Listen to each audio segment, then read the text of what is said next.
పెళ్లి చేసుకున్నాడని వార్తలు వస్తున్నాయి, చేసుకోబోతున్నాడు అని వార్తలు వస్తున్నాయి. Basic clarity until and unless అని చెప్పేంత ఓకే. విషయం ఏంటంటే 10 years మోనికతో రిలేషన్లో ఉండి ఇంకొక అమ్మాయితో లైఫ్ పంచుకోవాలనుకున్నాడు. ఇంకా మోనికకు మండింది, ఏం చేయాలో అర్థం కాక చక్కగా పోలీస్ స్టేషన్కి వెళ్ళి ఇది జరిగిందని మేము ఇలా ఉన్నాము, ఇప్పుడు వాడు ఇలా ఇంకొకరితో ఉన్నాడు, పలానా ఫ్లాట్లో ఉంటాడు, మీరు రండి నేను తీసుకెళ్తాను, నాకు తెలిసి ఆ అమ్మాయి అక్కడే ఉంటుంది, రెడ్ హ్యాండెడ్గా నేను పట్టిస్తాను పదండి అని పోలీస్ స్టేషన్లో చెబితే వీళ్ళు కూడా ఇదేదో బాగుంది కదా సెలబ్రిటీ కేసు అని చెప్పేసి వెళ్ళారు. అప్పటి వరకు వాళ్ళకి ఇంకేమీ తెలియదు, జస్ట్ ఇక్కడ సీన్లో మోనిక, సంపత్, ఇంకెవరన్నా ఒక అమ్మాయి దొరుకుతారేమో, సేమ్ మన నరేష్ పవిత్ర లోకేష్ హోటల్ సీన్ లాగా అనుకో ఫర్ ఎగ్జాంపుల్. అక్కడికి వెళ్ళిన తర్వాత ఏదో గొడవ జరుగుతుంది హాల్లో, ఇంకో క్యారెక్టర్ బయటకు వచ్చింది, అది షణ్ముఖ్ అనుకుంటా. ఎస్, ఈ క్యారెక్టర్ ఎందుకు ఇక్కడ ఉందంటే వాళ్ళ బ్రదర్ ఇట్లా ఉన్నాడు. ఏంటి అంటే ఈమె వీడియో తీస్తుంది, షణ్ముఖ్ కూడా ఉన్నాడు ఇట్లా ఇట్లా అని చెప్పేసి.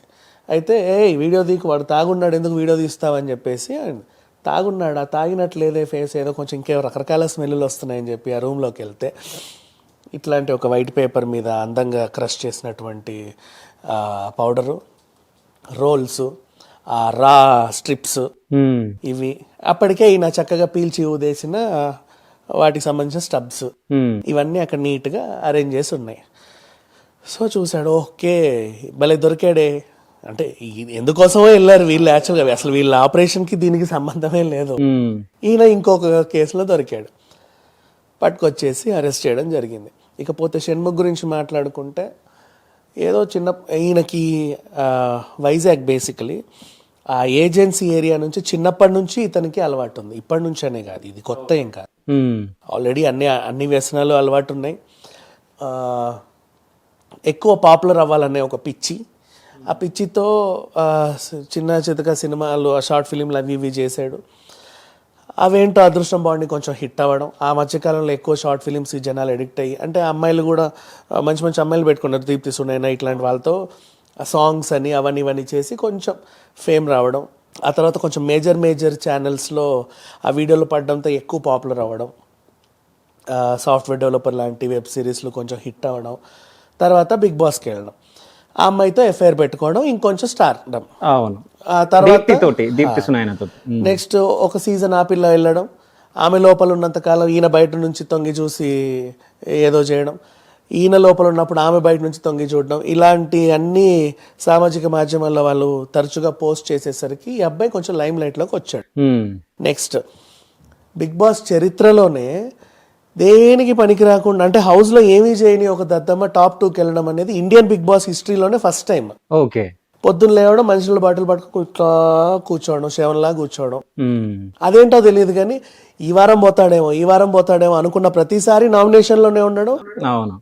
హై సేవింగ్, అంటే ఓట్లలో కనీసం 60% ఈయనకే పడడం, మిగతా 40 మీతో షేర్ చేసుకోవడం. అట్లా లాస్ట్ వరకు వచ్చేసాడు. విన్నర్ కూడా అవుతాడులే అనుకున్నారు కానీ బిగ్ బాస్ మరీ అంత ఇవ్వలేదు కదా, సో జెన్యున్ గా ఇంకో పర్సన్కి ఇచ్చింది.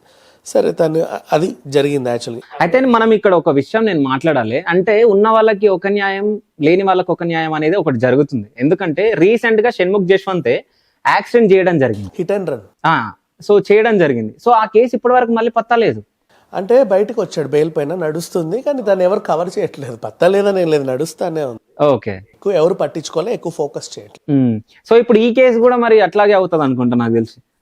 ఇది చాలా సీరియస్ కేసు. గంజాయి అనేది ఈ మధ్య కాలంలో చాలా సీరియస్ అవుతుంది. అండ్ నిన్నగాక మొన్నే మన సాయిధరం తేజ్ గంజాయి శంకర్ సినిమాలో అసలు ఈ గంజాయి గురించి మీరు ఇలా ప్రొజెక్ట్ చేయడం చాలా తప్పు, యూత్ చెడిపోతుందని పోలీసులు కేసులు పెట్టారు. అండ్ ఆ సీన్స్ అన్ని డిలీట్ చేయండి, టైటిల్ మార్చండి చాలా సీరియస్ గా చెప్పారు.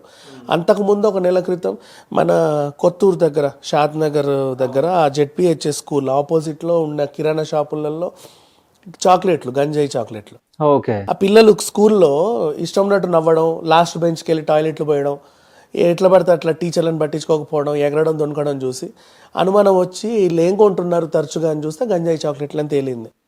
అది అంటే ఈ మధ్య కాలంలో ఈ కేసు, అంటే మన హైదరాబాద్ లో గానీ, అంటే మన హైదరాబాద్ చివరి ప్రాంతాలలో అంటే ఇంత ఈజీగా దొరికిపోతున్నాయా గంజాయి? అక్కడికే వద్దాం. ఎంత ఈజీగా దొరుకుతుందో కూడా చెప్తా. దానికి ముందు మన వరలక్ష్మి టిఫిన్ సెంటర్. సో ఇప్పుడు ఎంత ఈజీగా దొరుకుతుందంటే ఫోన్ ఓపెన్ చేసి మన రెగ్యులర్ గ్రాసరీ స్టోర్స్ ఉన్నాయా, స్విగ్గీ, జొమాటోకి సంబంధించిన బ్లింకిట్ అండ్ జెప్టో, వీటిలలో మనకి ఫ్రూట్స్, వెజిటేబుల్స్, డైలీ యాక్సెసరీ ఇవన్నీ ఉండేది. ఒక కాలం స్మోకింగ్ యాక్సెసరీస్ అని ఒక కాలం ఉంది. ఇప్పుడు ఓపెన్ చేయి ఉంటది. అది అందులో నొక్కితే ఫస్టే నీకు ఈ కోన్స్ అమ్ముతున్నారు డైరెక్ట్ గా ఆన్లైన్ లో. దానికి పర్మిషన్ ఎవరు ఇచ్చారు I don't no, but direct cones అమ్ముతున్నారు. ఆ కోన్స్, ఆ రా రోల్స్, ఆ స్ట్రిప్ లో ఏం వేసుకుంటావు? పాయసం పోసుకొని తాగుతావా, లేకపోతే ఇట్లా కూల్ డ్రింక్ పీలుస్తావా, థమ్స్ అప్ పీలుస్తావా? లేదే, వేసుకోవడానికి ఇంకా ఖచ్చితంగా గంజాయి తాగడానికి కదా అది తయారైంది. దెన్ మరి అది అంత ఈజీగా అమ్ముతున్నారు. ఎంత సింపుల్గా పట్టుకోవచ్చు అంటే ఇప్పుడు వీళ్ళు ఏదో ఆపరేషన్ చేయడానికి వెళ్తే ఈయన దొరికాడని చెప్పేసి పోలీసులు చాలా హ్యాపీ ఫీల్ అవుతున్నారు. చాలా సింపుల్గా పట్టుకోవచ్చు వీళ్ళు. ఈ చెప్తే వీళ్ళ దగ్గరికి వెళ్ళి, బాబు మీకు ఎక్కడెక్కడి నుంచి ఈ కోన్స్ ఆర్డర్ వస్తున్నాయో వాళ్ళ అడ్రస్లు మాకు చెప్పండి అని ఒక డేటా తీసుకుంటే ఎంతసేపు చెప్పు. అదే అంతే కదా. ఇప్పుడు ఈ షణ్ముఖ్ కూడా ఫ్లాట్ లో ఉండే చాలా యథేచ్ఛగా కోన్లు ఎన్ని ఆర్డర్ చేసి ఉంటాడు, రైట్? ఎవరి కోసమో పోతే ఈయన దొరకడం కాదు. వీళ్ళు అదేదో పెద్ద ఘనకార్యం సాధించినట్టు వార్తల్లో చెప్తున్నారు, కానీ అది వాళ్ళ చేతగానితనం అనే చెప్పాలి. షణ్ముఖ్ ని పట్టుకున్న పోలీసులు ఎవరైతే ఉన్నారో అది వాళ్ళ లక్, అంతే తప్ప చేతగానితనమే. ఈ వీడేదో మంచి పని చేశాడని నేను అన్నట్లా. అంటే ఎప్పటి నుంచో, నాట్ ఓన్లీ నౌ, దాదాపు 2 years నుంచి నేను చూస్తున్నా. కానీ అందరు తనని అంటే ఒక సాఫ్ట్వేర్ లాగా కనిపిస్తాడు, ఇన్నోసెంట్ బాయ్ అని చెప్పేసి అందరు అనుకుంటారు. ఎవరు అనుకుంటారు? చాలా మంది అనుకుంటారు. ఇప్పుడు సాఫ్ట్వేర్ అనుకోలేదు, డెవలపర్ మీరు అనుకోరు. మీరెందుకు అనుకుంటారంటే అంటే మీకు అంత అనుభవం ఉంది అంటే ఎవరేంటి అనేది మనం చూస్తానే ఉన్నాం కాదు, మనం ఎందుకు అనుకుంటాం? ఆయన ఎన్ని పార్టీలలోనూ ఎన్నెన్ని చేశాడో మనకు తెలుసు. కానీ తనకి ఎంతమంది ఫ్యాన్స్ ఉన్నారు? ఇప్పుడు తను బిగ్ బాస్ లో టాప్ 2 రావడానికి కారణం జనాలే. దానికి దీనికి సంబంధం లేదు. ఇప్పుడు తెర మీద వాళ్ళని అభిమానించేది వేరు, తెర వెనుక వాళ్ళు చేసే పనులని అసహించుకునే వాళ్ళది వేరు.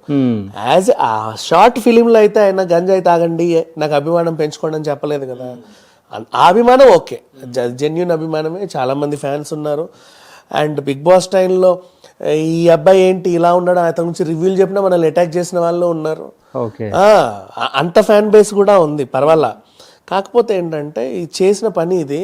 అండ్ డ్రంక్ అండ్ డ్రైవ్ ఎన్నిసార్లు తిరుగుతాడో, ఆ హిట్ అండ్ రన్ కూడా తాగి నడిపింది. అది కూడా పెద్ద కేసు యాక్చువల్లీ. సల్మాన్ ఖాన్ లాంటి వాళ్ళనే కోర్టు వదల్లా. ఈ అబ్బాయి బెయిల్ మీద తిరుగుతున్నాడు, సరే అంతవరకు బాగానే ఉంది. ఈ వ్యసనాలు ఉన్నాయని తెలిసే దీప్తి సునేని దూరం పెట్టింది. ఓకే, ఇది జరిగింది యాక్చువల్ గా. అంటే ఇంకో విషయం ఏంటంటే అంటే ఇండస్ట్రీ మొత్తం తిరుగుతుంది ఈ గంజాయి విషయాలు. సో ఎవరు దొరికినా సినీ ఇండస్ట్రీ వాళ్ళు ఎక్కువ దొరుకుతున్నారు. ఎప్పుడో ఒకసారి పొలిటికల్ లీడర్లు అందరూ దొరుకుతున్నారు. పొలిటికల్ సినీ వాళ్ళు దొరికినప్పుడే న్యూస్ వేస్తున్నారు. ఓకే, మరి అదే కదా న్యూస్ ఉండేది. దొరికే వాళ్ళు బోల్డ్ అంత. ఇప్పుడు గంజాయి కేసులో పట్టుబట్ట ఓ సాఫ్ట్వేర్ ఎంప్లాయీ అని రాసేస్తారు. అసలు అది ఆ న్యూస్ చూసిన వాడు కూడా ఉండడు. అదే గంజాయి కేసులో పట్టుబట్ట పోనా విజ్ఞాన్ దాసరి అనేది ఏదో ఒకటి నీ పేరేయి నా పేరేయి కనీసం 10 మంది అన్న చూడరా, అట్లా అంత మించి ఇంకేం లేదు, అట్లా ప్రొజెక్ట్ చేస్తారు. సో ఈ కేసులో మరి ఏం జరగబోతుంది ముందు? చాలా సీరియస్ కేసు, శిక్ష పడాలి 100%. పడొద్దని నేను అనట్లేదు, 100% పడి. ఎందుకంటే ఈ అబ్బాయికి అండ్ నెక్స్ట్ తను ఎక్కడి నుంచి తెచ్చుకుంటున్నాడు అనేది పక్కన పెడితే, ఇతను తన సెల్ఫ్ గా తీసుకుంటున్నాడు, ఇంకా ఇతని ద్వారా ఇంకో 10 మందికి వెళ్తుందా? ఈజీ కదా. ఇప్పుడు వీళ్ళకు గ్రూప్ ఉంటది, ఎవరై స్టఫ్ ఉందా? లేదురా, ఇంకెక్కడ మనోడు అక్కడ ఉన్నాడు, మనోడు ఇక్కడ ఉన్నాడు.